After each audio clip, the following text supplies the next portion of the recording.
Good afternoon everybody. Last lecture आपण power हा point पाहत होतो. इंट्रोडक्शन पाहिलेलं आहे पॉवरचं. आता आज आपण टेक्स्टबुकमध्ये असणाऱ्या ज्या काही कन्सेप्ट असतील तर त्या सगळ्या क्लिअर करूयात. पॉवरमध्ये पहिला मुद्दा आहे थिंक बिफोर यू आन्सर. म्हणजे पहिले याच्यावरती विचार करायचा आहे आणि मग त्याचं आन्सर द्यायचं आहे. तर क्वेश्चन पहिला आहे, can your father climb stairs as fast as you can. म्हणजे तुमचे वडील आणि तुम्ही जर शिड्या चढत असाल तर कोण वेगाने शिडी चढू शकतं, तर आपण वेगाने शिडी चढू शकतो as compare to our father. मग याची जर कंपॅरिझन केली तर मग पॉवर त्यांच्या मुलाकडे, म्हणजे एक मुलगा आहे आणि त्याचे वडील आहेत, एखाद्या मॉलमध्ये चाललेले आहेत आणि मॉलमध्ये गेल्यानंतर त्या मॉलच्या ज्या शिड्या आहेत, पायऱ्या आहेत, तर त्या पायऱ्या चढत असताना मुलगा पटापट पळत पळत पळत पायऱ्या चढला, तर त्याचे वडील हळूहळू पायऱ्या चढत होते. याचा अर्थ असा आहे का की मुलाकडं पॉवर जास्त आहे वडिलांपेक्षा? तर तसं नाही. मग कोणाकडं पॉवर जास्त आहे? वडिलांकडं पॉवर जास्त आहे. मग मुलगा वेगाने पण, तर या कन्सेप्ट आपण विचार करायच्या आहेत.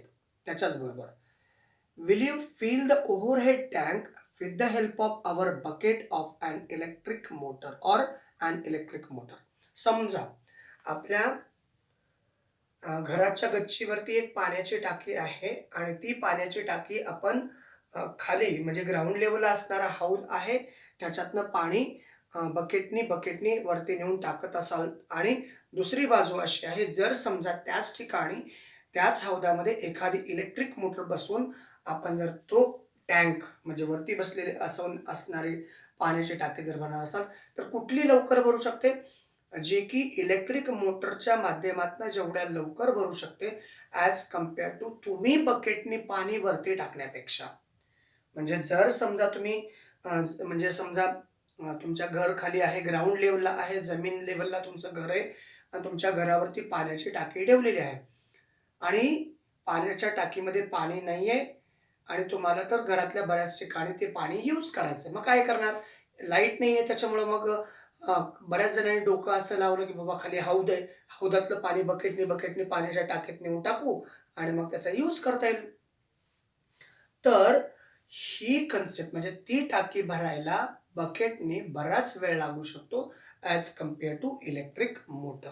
त्याचबरोबर तिसरा कन्सेप्ट आहे, suppose Rajshree, Yash and Ranjit have to reach a top of a small hill. आता हे तिघजण मित्र आहेत आणि एका डोंगराच्या टोकाला चाललेले आहेत. Rajshree went by car, Rajshree तिच्या कारने जाते आहे. यश वेंट बाय सायकल आणि रणजित वेंट वॉकिंग. मग आता हे जे तिघजण चाललेले आहेत, तिघजण वेगवेगळ्या पद्धतीनं म्हणजे वेगवेगळ्या वाहनातनं चाललेले आहेत. राजश्री चालली आहे तिच्या कारनी, यश सायकलिंग करतो आहे, तर रणजित आपला चालत. पण तिघच्या तिघ एकाच ठिकाणी पोचणार आहेत, टेकडीच्या टोकाला पोचणार आहेत, फक्त जाण्याचे माध्यमं वेगळी आहेत. तर मग आता या ठिकाणी if all them choose the same path, प्रत्येकाचा पाथ सेम आहे, तर who will reach first and who will reach last. सगळ्यात अगोदर कोण पोचेल? सगळ्यांचा रस्ता एकच असेल तर अगोदर कोण पोचेल? ज्याच्याकडं कार आहे. कारण का? तो कारमध्ये बसून जाणार आहे, त्याचा स्पीड असणार आहे, त्याचं पॉवर जास्त असणार आहे त्या इंजिनची, त्याच्यामुळे तो लवकरात लवकर पोचू शकतो. ज्याच्याकडं कार आहे तो लवकरात लवकर पोचू शकतो. ज्याच्याकडं सायकल आहे त्याच्यापेक्षा कमी वेळ सायकलिंग करणाऱ्याला आणि सगळ्यात कमी वेळ चालत जाणाऱ्याला लागू शकतो. In the above example, the work done is same in each example, but the time taken to perform the work is different for each person or each method. बरोबर आहे. पॉवर म्हणजे प्रत्येकाने वर्क केलेलं सेम आहे. प्रत्येकाला कुठे पोहोचायचं ते डोंगराच्या पायथ्याशी होते तिघजण एकाच ठिकाणी थांबलेले. एक कारने चालला, दुसरा सायकलने चालला, तिसरा चालत चालला. तिघजण एकाच ठिकाणी पोहोचणार आहेत. म्हणजे तिघांचं वर्क सेम आहे, फक्त टाइम डिफरंट आहे. पहिला जर 5 मिनिटात पोहोचत असेल तर दुसरा 15 मिनिटात आणि तिसऱ्याला पोहोचण्यासाठी एखादा तास सुद्धा लागू शकतो. म्हणजे work is same but the time is different and the fast or slow rate of work done is express in terms of power. एकतर फास्ट वर्क डन किंवा स्लो वर्क डन हे कसं होतं याला म्हणायचं पॉवर. आणि पॉवरचा फॉर्म्युला आहे power is equal to work upon time. म्हणजे बघा आता पॉवरचा फॉर्म्युला काय, वर्क अपॉन टाइम. राजश्री लवकर पोहोचली, वर्क सेम, टाइम कमी. बघा फॉर एक्झाम्पल सगळ्यांचं डिस्टन्स काय आहे, म्हणजे वर्क किती, प्रत्येकजण वर्क किती करतो माहिती आहे का. राजश्री असेल, त्याचबरोबर यश असेल आणि आणखीन कोण आहे, रणजित असेल. प्रत्येकांचं वर्क आहे 10 जूल आहे. पण प्रत्येकाचा पोचण्याचा लागणारा टाइम वेगवेगळा आहे. समजा राजश्रीला पोचायला 5 मिनिटं लागले, यशला पोचायला साधारणतः 4 मिनिटं लागले. सॉरी, राजश्रीला पोचायला कमी वेळात, राजश्रीला पोचायला 2 मिनिटं लागले. त्याचबरोबर यशला पोचायला 5 मिनिटं लागले आणि त्याच्यानंतर रणजितला पोचायला 10 मिनिटं लागले. तर प्रत्येकाचा टाइम हा वेगवेगळा आहे, वर्क मात्र सेम आहे. तर प्रत्येकाचा पॉवर डिफरंट आयडेंटिफाय करता येतो. So power is equal to, पहिला वर्क किती आहे, रणजितचा पॉवर किती आहे हे आपल्याला आयडेंटिफाय करता येईल. 10 डिवायडेड बाय 2, तर 10 5 म्हणजे 2 5 10. पॉवर इज इक्वल टू काय, 5 वॅट. याच्यानंतर या ठिकाणी पॉवर यश साठी येईल, power is equal to work upon time. Work किती आहे, work as it is, time किती आहे 5 minute, 5 1 5, 5 2 that is a watt. आणि या ठिकाणी रणजितला मात्र जर वेळ लागत असेल तर power is equals to work upon time. 10 joule work, time आहे, किती टाइम आहे 10 मिनिट सेकंड जे काय असेल ते, तर या ठिकाणी कॅन्सल होईल, it is a 1 watt.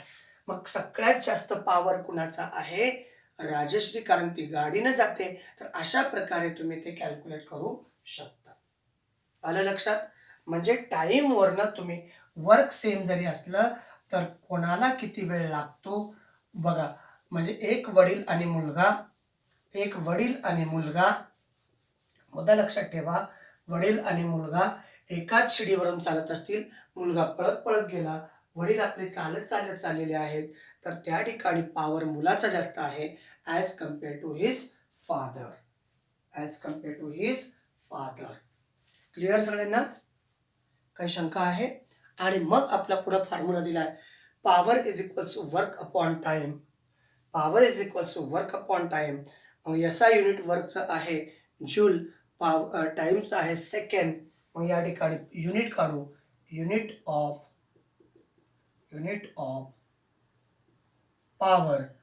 Power is equals to वर्कचं युनिट आहे जूल, टाइमचं युनिट आहे second. Power is equal to joule per second, that is equals to watt. पॉवरचं युनिट काय आहे, वॅट. जूल पर सेकंड म्हणजेच वॅट. म्हणजे काय आहे, एक पॉवर किंवा 1 वॅट पॉवर म्हणजे एखादी व्यक्ती किंवा एखादं इंजिन 1 जूल वर्क करतं 1 सेकंडमध्ये. 1 watt power means machine is to be machine carrying the work by 1 joule in 1 second. So that time the power of that machine is 1 watt. Industrial unit आहे पॉवरसाठी. Industrial सेक्टरमध्ये पॉवरचं unit वापरलं जातं horse power. Industrial सेक्टरमध्ये unit काय वापरलं जातं, horse power. त्याला इन शॉर्टमध्ये HP लिहितो. आणि HP हे जे युनिट आहे वेगवेगळ्या इंजिनचं असतं. म्हणजे आपण जर एखादी मोटर बघितली तर ती मोटर 1 HP, 2 HP, 3 HP अशा प्रकारे असतात. तर हे हॉर्स पॉवर हे इंडस्ट्रियल झोनमध्ये यूज केलेलं हे युनिट आहे. आणि 1 HP is equal to 746 watt. 1 HP म्हणजे किती? 746 वॅट. 746 वॅट. आणि मग कमर्शियली म्हणजे जसं की लाईट बिल आहे, इलेक्ट्रिसिटी बिल आहे, तर म्हणजे इलेक्ट्रिसिटी बिल काय केलं जातं? 1 kilo watt hours is equals to 1 unit.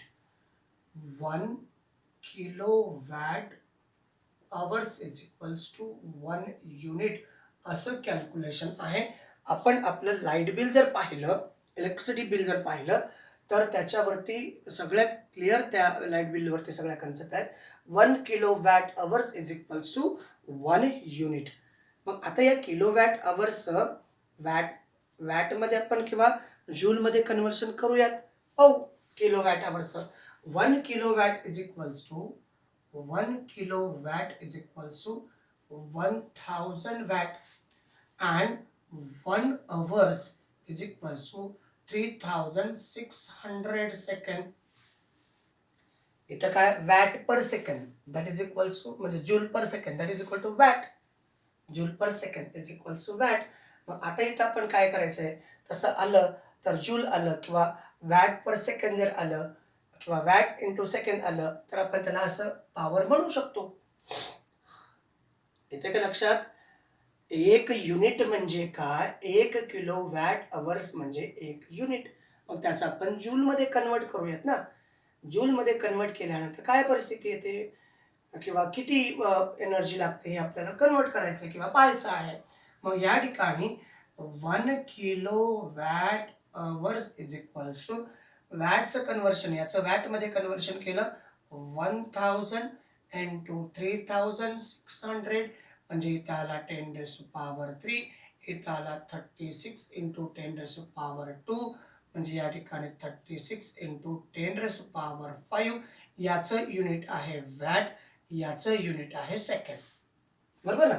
याचं युनिट आहे वॅट, याचं युनिट आहे वॅट, याचं युनिट आहे सेकंड. Watt second. आता बघा इथं काय आहे? इथं काय आहे? याचं युनिट पहा. इथं पॉवरचं युनिट लिहिलं वॅट, पॉवरचं युनिट लिहिलं वॅट, इकडं लिहिलं जूल, इकडं लिहिलं सेकंड. इकडं आला watt second is equal to joule. Watt second is equal to joule. बरोबर ना? हा इथं बघा फॉर्म्युला काय? Joule second. हा इकडं आला. याचं युनिट काय? पॉवरचं युनिट वॅट. हा जूल सेकंड इकडं आला. Watt second. वॅट सेकंडला आपण काय म्हणू शकतो? वॅट सेकंडला आपण काय म्हणू शकतो? वॅट सेकंडला जूल म्हणू शकतो. So 1 kilo watt hours is equals to 3.6 into 10⁻6 watt second. That means 3.6 into 10⁻6 काय आहे? जूल. तर हे 1 किलो वॅट अवर्सचं आपण जूलमध्ये कन्वर्ट केलेलं आहे. बघा watt second is equal to joule. कळलं सगळ्यांना? तर अशा प्रकारचा हा कन्सेप्ट या ठिकाणी पॉवरचा होता. अशा प्रकारचा कन्सेप्ट या ठिकाणी पॉवरचा होता. ओके, काही शंका आहे इथपर्यंत? चला मग आता याच्यावरती काही क्वेश्चन दिलेले आहेत, ते क्वेश्चन आपण पाहून घेऊयात आणि मग आपल्या टेक्स्टबुक मध्ये काही अनसॉल्व्ड क्वेश्चन दिलेले आहेत ते सॉल्व करूयात. ओके, काही शंका आहे का? पहा सगळ्यांना. चला पहिले सॉल्व्ड क्वेश्चन सोडूयात आपण. First of all to solve the question by solve question आपण पहिल्यांदा सोडवूयात आणि त्याच्यानंतर आपण अनसॉल्व्ड क्वेश्चन एक्सरसाइज मध्ये असणारे सोडवूयात. एक्सरसाइज मध्ये असणारे अनसॉल्व्ड क्वेश्चन सोडवूयात. ओके, काही शंका आहे विद्यार्थी मित्रांनो? चला मग क्वेश्चन असा आहे, Swarali takes 20 second to carry a bag weights 20 kg to a height of 5 metre. बघा या ठिकाणी हाईट दिलाय, टाइम दिलाय आणि आणखीन काय दिलेलं आहे? टाइम दिलाय, वेट दिले आणि हाईट दिलाय. टाइम किती दिलाय बघा. स्वराली काय करते बघा. टाइम दिलेला आहे 20 second. Swarali takes 20 second to carry a bag of weight. एक बॅग उचलते आहे स्वराली. 20 सेकंद तिने ते बॅग किती किलोची बॅग आहे? 20 केजीची बॅग आहे. Weight is equals to 20 kg. 20 केजीची एक बॅग आहे.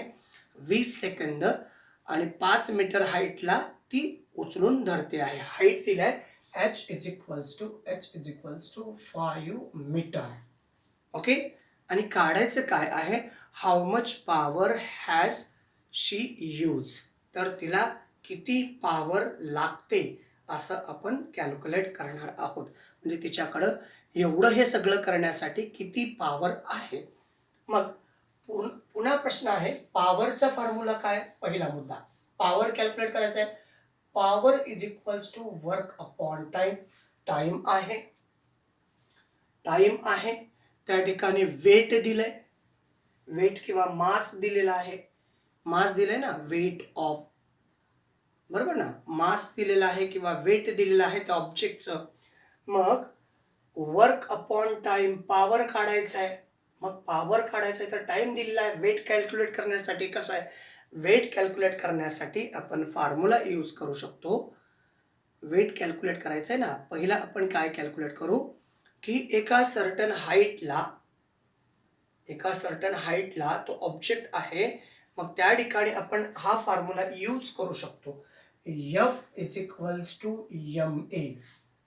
कारण ऑब्जेक्ट ग्राउंड लेवल पासून 5 मीटर हाईटला आहे, डोक्यावरती किंवा उचलून खांद्यावरती ठेवलेला आहे. म्हणजे त्याच्याकडं ॲक्सलरेशन यूज झालेलं आहे. म्हणजे A is equal to G. So F is equal to या ठिकाणी आहे 20 इंटू 9.8. हा जर 0 कॅन्सल केला तर हा डेसिमल पॉईंट डायरेक्टली शिफ्ट होतो. F इज इक्वल्स टू 2 8 जा 16, 2 9 जा 18, 18 plus 1 19 Newton, 196 Newton. That is the force. आता इथं फोर्स लागणार आहे का? नाही. आपल्याला त्या ठिकाणी काय पाहिजे? Weight is equals to, sorry, work पाहिजे, not for weight. It is a work पाहिजे. आता वर्कसाठी काय आहे? Work is equal to force into displacement. आता फोर्स एवढा, डिस्प्लेसमेंट किती आहे? डिस्प्लेसमेंट एवढं. चला, W is equal to force आहे 196 इंटू डिस्प्लेसमेंट आहे 5. वर्क इज इक्वल्स टू 5ने मल्टिप्लाय केल्यानंतर work is equals to 980 joule. 980 joule एवढं वर्क होत आहे. किती सेकंडमध्ये? 20 सेकंडमध्ये. मग पुन्हा power is equal to work किती आहे? 980 डिवायडेड बाय 20. हा 0 cancel. Power is equals to, इथं 2ने मल्टिप्लाय केलाय, इथे येईल 2 4 जा 8, 2 4 जा 8, 2 8 जा 2 9 जा 48, 2 9 जा 18 power. So there is a watt. So it is answer. लक्षात आले का बघा? पॉवर किती आहे? 98. टाइम किती दिलाय? टाइम 40 सेकंड घेतलेला आहे. 40 सेकंड. तर 20 सेकंड दिलेला आहे तुमच्याकडं कॅल्क्युलेशनमध्ये आणि घेत असताना 40 सेकंड घेतलेला आहे. त्याच्यामुळे ते आन्सर पुढचं चुकतंय. Power is equals to 49 watt असा आन्सर इथं आहे. क्लिअर? काही शंका आहे का इथंपर्यंत बघा? कारण टाइम आपल्याकडे न्यूमेरिकलमध्ये 20 दिलेला आहे. ओके. चला पुढचा क्वेश्चन पाहूयात लगेच. एक इलेक्ट्रिक बल्ब आहे, is use for 10 hours every day. या ठिकाणी क्वेश्चन दुसरा आहे, सेकंड क्वेश्चन सॉल्ड मधलाच आहे. पॉवर दिलेला आहे 20. पॉवर किती? 25 वॅट. पॉवर आहे 25 वॅट. एक इलेक्ट्रिकल बल्ब आहे. इलेक्ट्रिक बल्ब किती आहे, किती तास चालतो? 10 अवर्स. म्हणजे टाइम दिलाय 10 अवर्स. आणि काय विचारलेलं आहे, how much electricity does it consume each day. Electricity किती कंझ्युम केली जाते पर डेला. आता इलेक्ट्रिसिटी कंझ्युमचा फॉर्म्युला काय, power into time. Power into electricity consume is equal to, कारण आपल्याकडं इलेक्ट्रिसिटी यूज करण्यासाठी काय फॉर्म्युला, किलोवॅट आवर्स. म्हणजे हे काय, किलोवॅट म्हणजे काय, power, hours time. So energy consume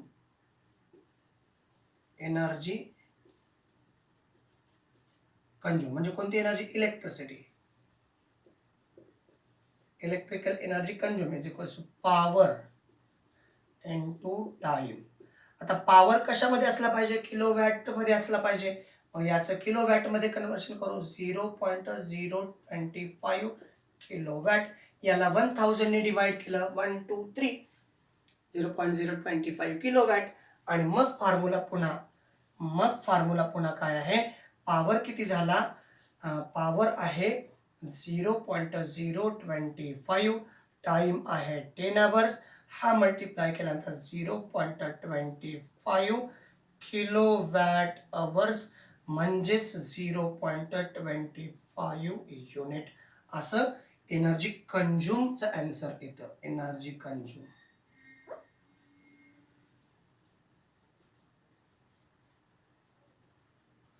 energy consume. Clear.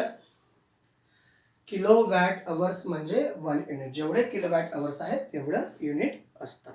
चला ओके, या ठिकाणी आपण थांबूयात. हा चॅप्टर या ठिकाणी संपलेला आहे. याच्यामध्ये आता आपण काही क्वेश्चन, अनसॉल्ड क्वेश्चन तुमच्याकडे चॅप्टरमध्ये आहेत ते घेऊयात नेक्स्ट व्हिडिओमध्ये. तुर्तास इथेच थांबूयात. Thank you, thanks lot.